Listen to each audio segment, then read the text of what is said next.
My podcast is about to hit 500 episodes. I've been podcasting for 8 years. It started in my car with Apple wired headphones and my hoops hitting the microphone. Terrible, terrible audio, okay? I have 3.2 million downloads, and this podcast started in my car. There are 14 core lessons that I wish I knew back when I started, and I'm about to break them down for you in case you're just starting your podcast or you want to scale it. Let's get into it.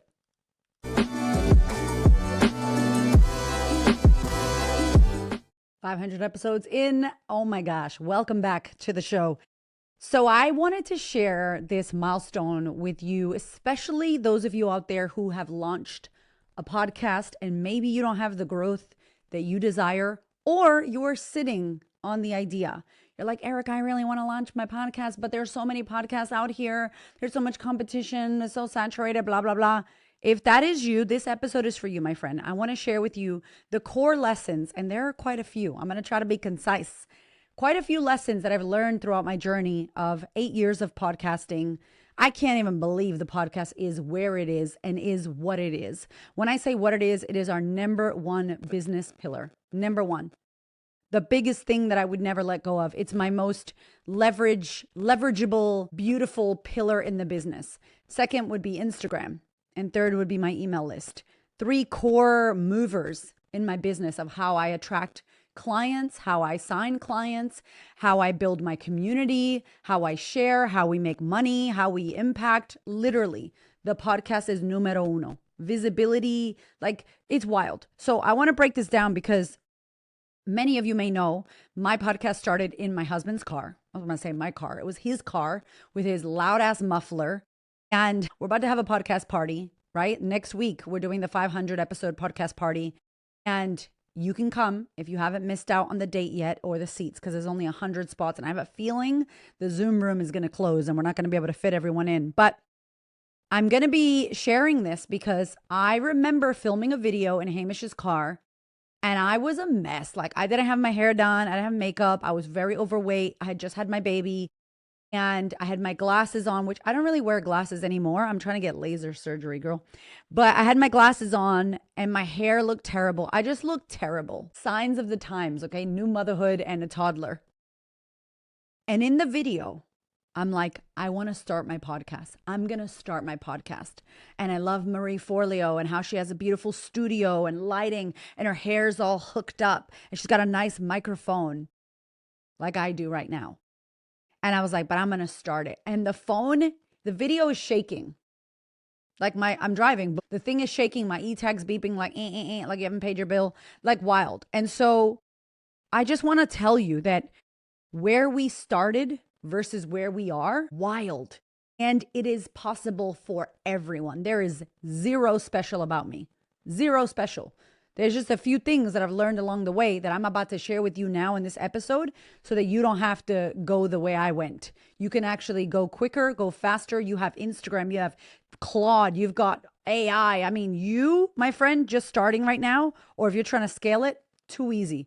It's a done deal. Let's get into it. So as we start, I have to say the number one lesson is just start. Start now, start fast, stop waiting, stop thinking. The gap between your idea and execution, make that shit quick, make it short. In business, that is a great philosophy. In life, that is a great philosophy. In podcasting, the second you think about making it happen, go after it. I literally had a broken down iPhone. I had my Apple wired headphones and these exact hoops. I've been wearing these for years. I had these exact hoops on. I was in the car. My kid is at the back. The muffler's going and I've got the e-tag because I'm not paying because I'm just driving and I'm talking. And it was an outlet. I didn't think about it for too long. I heard Gary Vee say, start the podcast, do it on Anchor, blah, blah, blah, make it happen. And I was like, I just got to do it. Stop waiting. Just start. Start imperfect. Start with bad circumstances. Start before you feel ready. Start with what you have. Start before anybody knows who you are or anybody cares. No one's going to care, by the way. Don't take it personally. They're not going to care. Start anyway. That's number one lesson. Number two, consistency builds everything. I'm talking about, there's a crazy stat. I just shared it in my newsletter. There's a crazy stat that says if you record more than 21 episodes of your podcast, you are instantly in the top 1% of podcasters. By just pushing record 21 times, you are now in the top 1%. Wild. So people start things, but they do not continue. And consistency is not just a cute word. It's actually important when you're trying to build a media platform, which is what this podcast is. When you're trying to build a place for visibility and impact and service and adding value, you need to show up, especially when no one's watching. No one's going to watch you. No one's going to care. But what you need to do is treat your audience like the relationship, like a community. It's not a metric. You're there to be of service and show up because you said you would. Consistency. Number 2, biggest lesson that I could tell you, if you start and consistently do it, game over. You're already in the top 1% after 22 episodes. Congratulations. Point 3, I think this has to do with confidence, because confidence, if you've been here for a while, you know equals self-trust. That's actually what confidence is. And point 3 is keep your word to yourself and to your audience. So if I say I'm going to show up every week, I'm showing up. If I say I'm going to do my podcast, I'm going to do my podcast. Whether you're listening or not, I'm showing up. That you keeping your word to yourself builds your brand, builds your reputation, allows your audience to start to trust you and believe in you and go, this person is going to be here.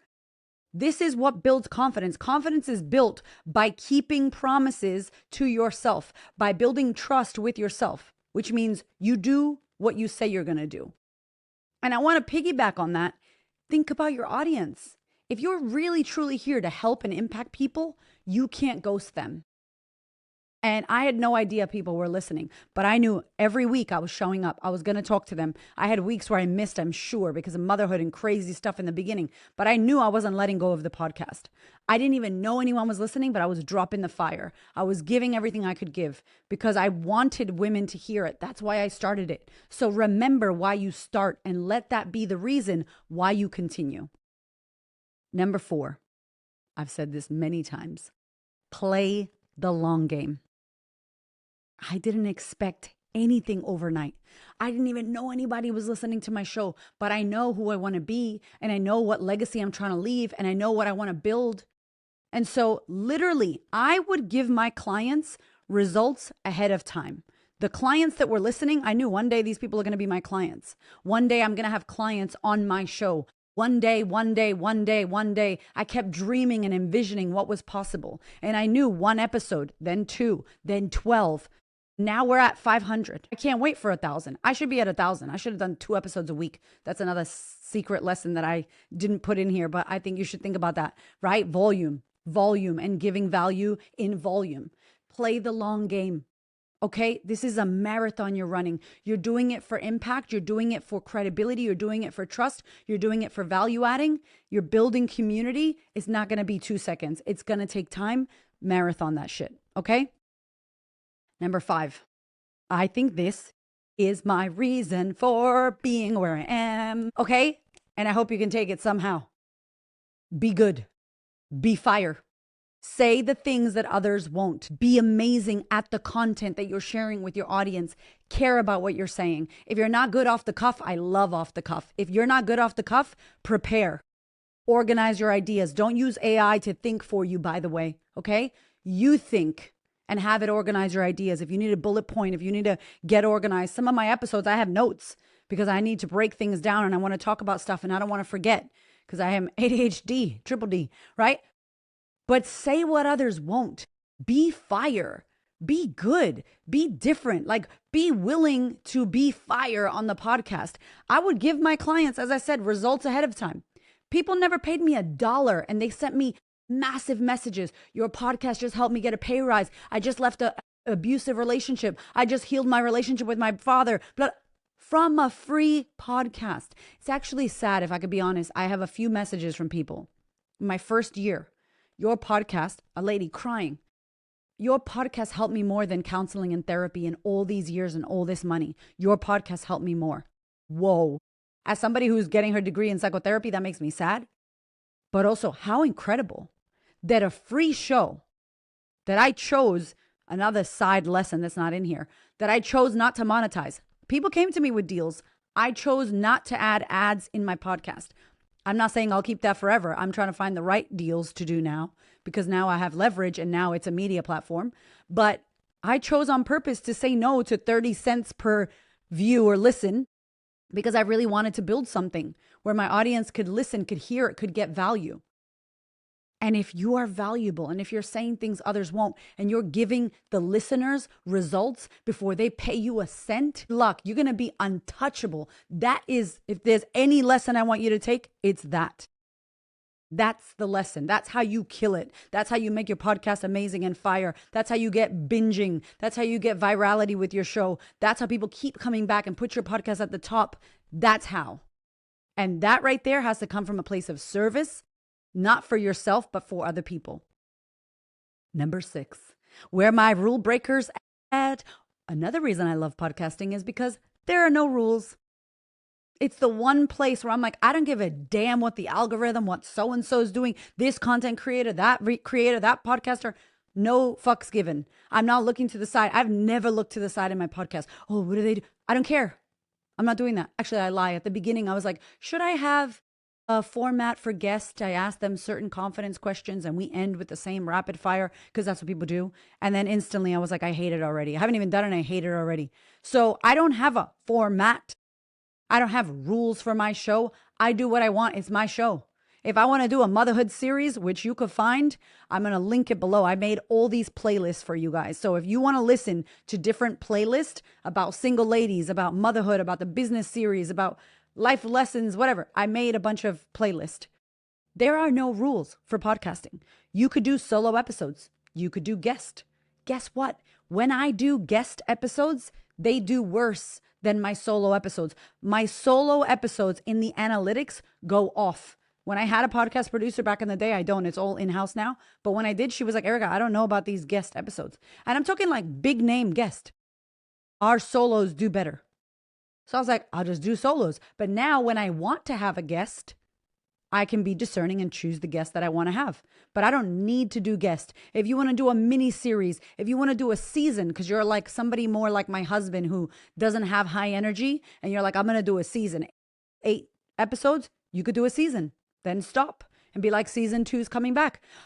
Breathing space for you. Amazing. I'm going to podcast for the rest of my life until I'm an old ass dead person, right? Like that's what I'm going to do. But if that scares you, you could do you could do whatever you want. That's it. It's my rules. We get to make the rules. Fun with this. It's the one area where I feel like we're not listening to Meta or TikTok or algorithm bullshit. My algorithm is me. This is my show. This is what we're doing here. I swear in my intro. Pretty sure I swear in the outro, right? Like whatever. Does that mean I can't cut up my clips for LinkedIn? Yeah, that sucks, right? So certain clips we can't use on LinkedIn or Facebook ads because then we'll get banned. So that's fine. This is my show and there are no rules. Sorry to spend so much time on number 6, but it's important that you get that. There are no rules. Do you boo, okay? Number 7. Decide what kind of creator you are. Audio was really good for years because I didn't have the setup. As I said, I didn't have the video and the audio now I have a home studio. Years later, I sit my ass on this chair. You don't even know if I have pants on right now. How cool is that? Maybe I have no pants on, right? Like I'm going to let you guess. Like I can sit here in my 4 steps from my house where my kids are, where my coffee machine is, where my food is, where my husband is. What a blessing. Thank you, goodness. I'm so blessed that I've got that now. But before I didn't have that. So it was an audio podcast. I've got clients in my programs that I'm like, baby, stop waiting for perfection. Do an audio podcast. Grab your phone, do an audio podcast. Oh, but I should do video. No. You should get started. Back to point 1. So audio podcast, that's what I did for a long time. And then I realized, actually, I'm really good with video. Actually, I love video. I love talking. I love off the cuff. What kind of creator are you? You need to decide the kind of creator you are. You need to understand yourself. My husband started a podcast. He was trying to drive in podcasts like me. He could not do that. Cool. That's not for him. He needs to be sitting down with notes and making a proper, organized show. Other people, they're reading a script. It's not my flavor, but maybe that's the kind of creator they are. Some people don't do video. Some people do video. You got to decide the kind of creator you are. The one mistake that I wish I didn't make back in the day is I wish I did video early on. The top notch creation is video and audio. If you could do that, do it. You could use your phone on a tripod, the iPhone. I mean, a lot of people I know that have big shows use their phone for the video, and it looks great. So let's not make excuses. Let's just make it happen. But decide the kind of person you are. Are you just an audio person? Are you an audio and video? If you're audio and video, take it over to YouTube ASAP to get it everywhere. Number 8, to all of my intuition girlies, right? I'll be here. I'm an intuitive podcaster. I don't want to batch Erica. I don't want to do that. I don't want to be confined in the systems. I get it. Totally hear you, boo. But here's the thing. When your show gets big, which you want it to, when you hire a team, which you want to, or else you're going to be running around like a chicken with her head cut off doing everything herself. No, thank you. You could intuitively podcast, pull things out of your bum last minute. Totally. But then when things start rocking and things start doing well and you start being strategic and you have operations and frameworks and there's team helping you, you don't want to be pulling nothing out your culo last minute because it's stressful for you, stressful for your team, stressful for the piece of people working with you. You need intuition and you need strategy. You need both. So back in the days, I would just, whatever felt like coming out would come out. It doesn't matter. Sometimes 2 in 1 week, sometimes whatever. Fine. But as the show grew and as I realized people were listening and as we started going in the top charts, I was like, hold on a second. We need to align the business with what we're talking about. This episode is coming out this month because literally we're about to hit 500 episodes and it makes sense that I could share this with you. I wouldn't have done this in 4 months or done this last year. Makes no sense. So this show is planned for this month. Last week's show, when I talked about my psychotherapy and counseling with the kids, that was intuitive. I needed you to know I had just finished placement. And that fits the schedule because I do intuition and strategy. So work with both if that's for you. If you're just strategy, fantastic, never mind. But if you're a little bit ADHD and you feel like, I want to talk about this right now, good. You prepped and you plan and you batch, move the schedule and shift it there. You get to puzzle piece, move it like a chapter that you wrote. You can shift it wherever you want. I think it's very important. But if you want to scale, if you want to grow, you need a batch and you need a plan and you need a strategy. None of this happens by mistake, okay? Number 9. Your title, it matters so much. Or SEO, all of like what your name is called now. I'm telling you this because I did not know that. Can we be serious for a second? What the fuck is a Confidence Chronicles? What is that? What is a chronicle? I don't think I've ever used the word chronicle in my life. Where did that come from, Erica Kramer? I don't know. I'll be honest. I have no idea. I know I watched the Chronicles of Narnia before, but I would never choose Confidence Chronicles. Like I was thinking it was like stories of confidence, which I don't tell stories of confidence much on the show. So technically my name is a bit weird and strange. And my audience back in the day was like, you should call it the Loving Bitch Slap. You should call it that. And I was like, well, that's probably a good idea. But I didn't want to change the name halfway through. But here's what I will tell you that I wasn't prepared for, that I want you to think about as you launch, scale, grow your show. The confidence. Good luck. When you type confidence, guess whose cute little face pops up? Me. Hi. In my pink and my hands on my waist, doing my power pose. I pop up when you type confidence. SEO, who knew? The isn't even matter. The second word, if the first word is the second word is what pops up. So think about the name for your podcast and remember what I said about step 4. We're playing the long game, okay? Think about the name and what you call your podcast. Think about what your clients Google and what they look up, or the people that you want to listen. What are they searching for? But these cryptic ass names that no one knows about, it's not going to support your growth. It's not going to support SEO. And in the beginning, especially, and as you scale, you need people to be able to find your show. Titles, side note, to the episodes that you call them, it should be stuff that people research and Google and search on chat or on Google or wherever people are, Perplexity, wherever people are looking now. That should be the titles of your podcast. Something that your client says. The amount of women who message me and say to me, I was in my car and I just typed up imposter syndrome. I just typed up lacking confidence, single, blah, blah, blah. And my show, my episode popped up because I live in your head, girl. I love you. We're the same, okay? So the way you're thinking and typing is what I'm saying. It is so helpful for people finding your show and discoverability prior to doing ads and all that crap. So please make sure that your title is intentional and it matters. If people can't find you, they can't hear you, and your show doesn't go anywhere. All right, number 10. I sucked at this. Promote your podcast. Okay. Promote your podcast. Talk about it. Talk about it. Talk about it. Now, although I said my podcast is a top pillar in my business, for my business pillar, it's not everything. Meaning I haven't made my whole company the podcast. For example, Call Her Daddy. That is a whole company. Call Her Daddy podcast is the whole ecosystem. It's her podcast, it's her merch, it's her personal brand. She's made her podcast the business. I have a business. I have programs. I have offers. I run events. I have 2 books and I have the podcast. So it's not like my podcast is my whole business, if that makes sense what I'm saying to you. So I never promoted the podcast enough in the early days. As soon as you have your show and you love your title and you know you're going to spit fire on this microphone to your audience, get that thing promoted, whether it's on Google, whether it's on YouTube, whether it's on Facebook ads and Meta or Instagram. Promote your show, whether it's weekly. You're like, this week on the podcast, this is what I'm talking about. Comment podcast below, set up a mini chat, like promote your podcast. I'm so bad at it. It's a problem. And I'm bad at it because people just found it and it blew itself up. We did use Facebook ads in the 2nd year of the podcast. And I really do think that that's what got us to the 1 million downloads, the first 1 million downloads. And honestly, you can't promote it enough. You can't talk about it enough. You can't share it enough. Some people don't know you have one. Promote it, talk about it.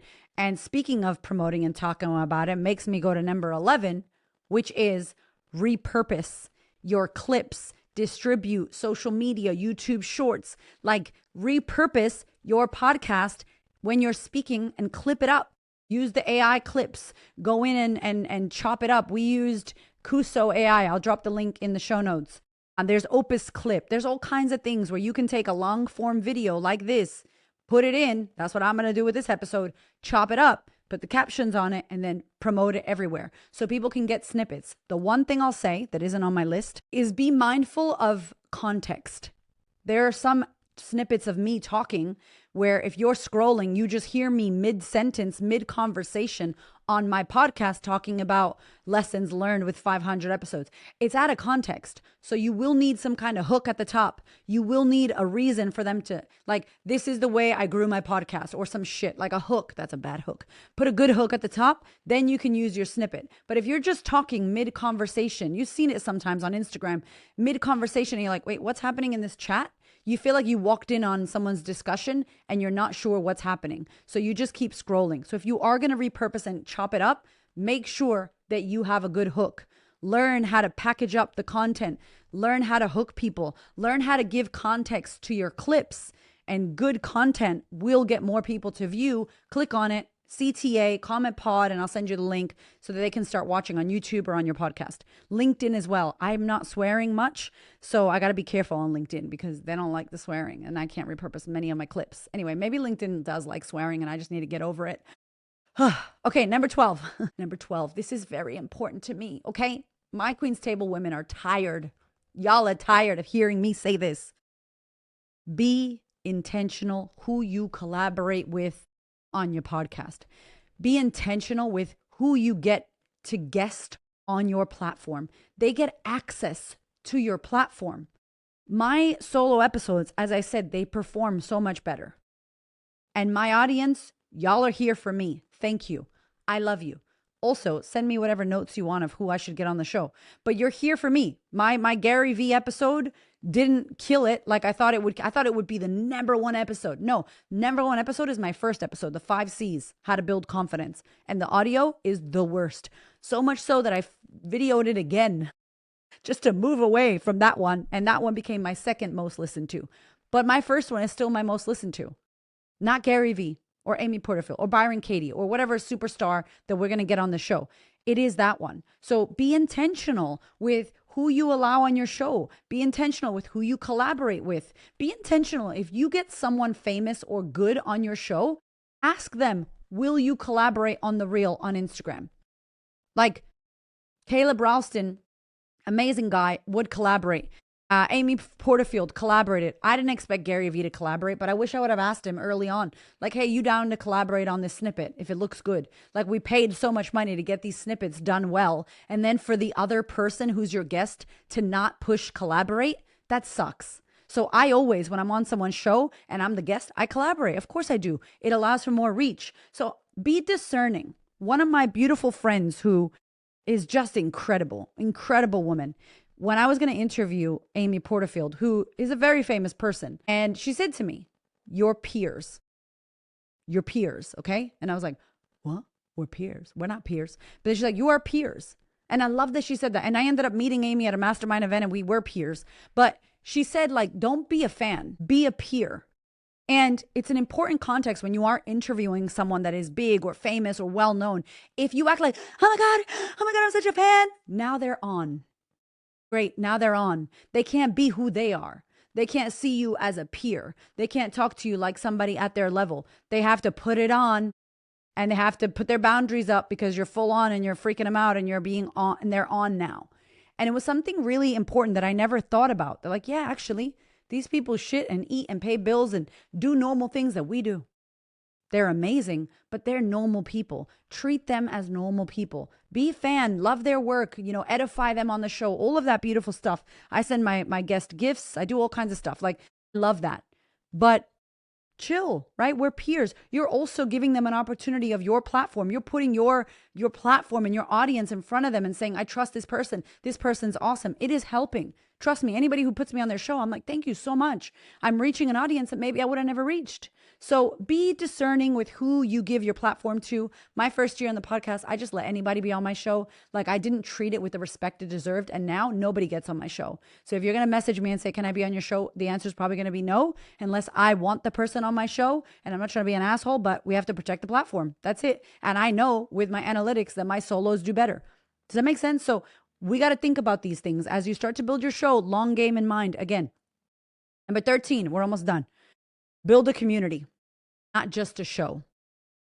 When I say that the comment section is so important to me on Spotify, we are replying to our Spotify comment, girl. Like, I'm obsessed with y'all. I will be going on other people's show that I was on and I see their comments and I'm replying to their comments from a show that I was the guest on. It is so important to build, nurture, care for, reply to, talk to your community. These people that listen to your show on Instagram, when you share the snippet, ask them, what was your favorite part? Did you listen? Guys, check my episode. Oh my God, I love the episode. Oh my God. Reply to them, poll them, ask them what they want, co-create the show. If you come into the party, the 500 episodes virtual podcast party, you are going to help me and my team build the next 500 episodes. Where the idea is going to come from you. I want you to co-create the show with me. Of course I do. What do I know that you want? I want to know, what do you want to hear? What do you want to hear more of, less of? What guests should I have? I care about that because I'm doing this show so you can listen. I know what's in my head. I'm doing this for you. So make sure you build a community, not just a show. Think about the community. Engage with them. Talk to them. You're in their ear. Like, they got their little headphones and they're listening to you in the most intimate moments. It's such a privilege to those of you who listen. I can't even tell you. You're listening to me in the mornings, when you're at the gym, when you're walking your dog, when you're sad, when you're going through a breakup, when you're in your car with your kids. Like, some people send me videos of their kids saying, hola, hola. And I'm just like, wow, it's an honor. So utilize that. Be intentional and think about the community aspect. Last, but certainly not least, the last one, know who you're speaking to and allow yourself the permission to evolve. I'm about to tell you a behind the scenes thing, okay? I started my podcast when I started the Sisterhood. The Sisterhood was a life coaching program for women all over the world. Women, not women in business, not just women. I wanted to help the everyday woman with the mindset to heal her life and to change her life and to get over herself and all that. That is a big promise. Change your whole life. Wow. It's huge, but I loved it. I was so passionate about it. And then I realized as I started growing my business in 2020, that a lot of women in business that were coaches were like, how the hell did you grow your coaching business? Can you teach me? Can you show me? How did you build your audience? How did you make your money? How did you do this? How did you launch your podcast? And so I started getting a woman in business who wanted to learn from me. And I started realizing that for me, in the work I'm here to do, the best person right now not forever, right now, to learn from me is a woman in business. Because she is trying to build impact. She is trying to grow something. She also has mindset issues. She's probably a mother as well. But her impact and vision, she will do what I say. She will take the action. She must do it versus should do it. So I shifted midway through and started speaking to the same problems, but for a woman in business. I don't know if you noticed, but it was less about mindset and life coaching and personal stuff and more about personal stuff for a woman in business. Some people left. Some people came closer. But guess what? Growth of your thing and what you're doing requires the clarity, not people pleasing, not pleasing all these other people. I'm going to shift. I'm going to change. Of course I am. And at the end of the day, when I think about my future long game, I want to do Tony Robbins shit. So will I go back to speaking to the everyday people about healing and mindset and identity and all that stuff? Yes. But right now, this phase in my business, I'm trying to impact as many people as possible. I'm trying to grow this community. I have programs for women in business. So I want to talk to women in business that have mindset, personal issues, because I'm obviously coaching, therapy, all that stuff that I do. So that's the edge. And I started to shift. And I want to tell you that you have permission to do that. You have permission to change the cover. You have permission to change the name. It's going to be a bit tricky, but you can. You have permission to change your audience and not feel bad about it. I talked about it on the show, why I'm closing the sisterhood. I talked about it because it was hard for me. I felt bad for a moment. And then I realized I'm here to impact. And I would rather come back for the people I want to help in the future when I am doing well and killing it and lucrative and growing my business and doing the things I need to do. And then I can come back and pour onto everyone. How amazing. But to try to pour from your empty ass cup, what are you going to pour for people? Nothing. You pour yourself. So you need to fill yourself up. And so for me, I really want to support women in business that are doing the damn thing, because I know when I help them, their impact is going to help so many more people. And I get to be a part of that in some tiny, small way. And that's big for me. And also, people are still listening to my show who have family toxic issues. I'll still do personal episodes about what's going on in my life. So I know that you're still listening, those of you out there. However, I know for me, my audience, my niche, where my programs go, where I can best support women is that woman. So permission for you to do that. There are so many more lessons, but that's what I want to leave you with right now. You get to do what you desire. It is your show. It is your place. It is your place of power and impact. It is a global microphone. You get a microphone to the whole world. The minute you push publish, you are global. That's it. My audience, like 60% or 50, some big ass percentage, massive percentages in the United States. I live in Australia right now. I'm back and forth. Then I got people in Germany listening. What? Canada, the UK, what? It is wild to me, the impact and reach that you get to have if you are willing to show up for the people that are out there that are ready to listen to you and who need your work. I love you so much. I'm so excited. Let me know if you're about to start a podcast. Comment, let me know. If you already have a podcast, tell me what was the most impactful from these lessons. What are you learning? What are you taking away? Please message me on Spotify. If you're watching on YouTube, comment below. Please subscribe. Let's build these comments on YouTube, okay? Because Spotify is winning. And if you're listening on Apple, on all the other platforms you used to listen, as always, thank you so much. I love you. Here's to 5,000 more episodes of the Confidence Chronicles podcast.